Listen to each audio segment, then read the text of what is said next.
Di nyo na pwede masisi kung ba't ganto ginaganapan ko lang ng natural tsaka inagapan ko na mautal nilaban, sinugal, ginapang, minahal katagalan, natutunan ko ng tumagal tsaka alam ko naman na inaabangan na sana tabangan yung papakawalan para di naabangan kaso nga lang. Palaban ng batang alabang kinalakihan na galingan ng galingan kaya nakasanayan kong makabuo ng hindi ko na maalaya na malayo na pala na yung narating, pati ako na pailing mga naniwala, di ko pwedeng biguin di ko pwedeng pakitaan ng bitin mga tainga na kailangang busugin ko pa din kahit kabisado na kilitiin alam ko na may mata na nagbabantay kung paano ako sensible metigang nag-aantay kung kailan ako tatamlay at lalaylay yung mga laway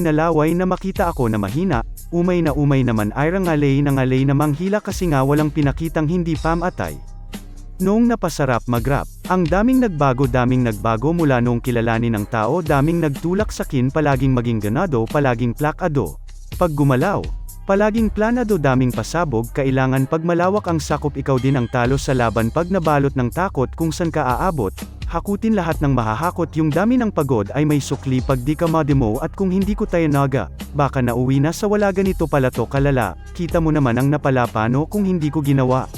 Yung iba, di makahalata, malaki na ang nakataya marami na pwede mawala kaya di na pwedeng pabaya. Hindi pwedeng puro mamaya baka sa huli, mapahiya totoo na parang himala, nagsimula sa ibaba, tiningala matagal ko din yang kinapa kada gawa di madapa yung kalidad, di mo nakitang binaba nung marami pang nagdududa, puro kilos ang inuuna ngayon, kita mo namumunga, tumutubo napakarami kong nakukuha pero di pa rin nalulula.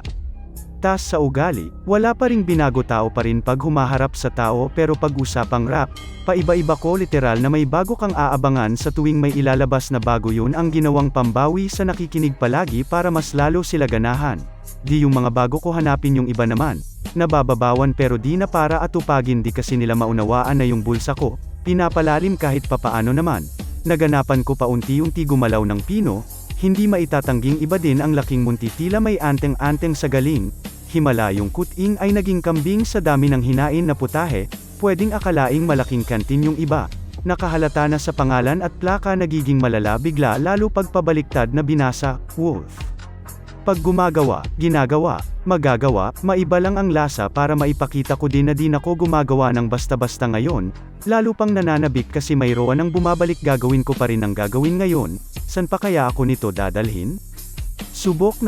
na yung lagi nyong sinusubok noon yung mga nanubak, yung ilong, umusok, tsaka kumulo tumbong eto na ngayon yung mga sinabihan yung gunggong sa tuktok na kami tumutungtong. Eto yung hindi nyo matutunton tsaka ramdam nyo na ring pataas kami ng pataas kada labas, kahit hindi madalas, palakas pa rin ng palakas sa min na tong palabas. Mabanas kayo ng mabanas pagkausapang Pinas, pasok kami dyan, hindi na mapapalabas wag ka na magtaka, ba't nangyari at papano kasi kitang kita nyo naman. Malinaw pa sa klaro sarili na lang ang tinatalo oo, wala nang iba, halata kasi nga nung yung uso, na iba o, di ba, yung iba, nabura,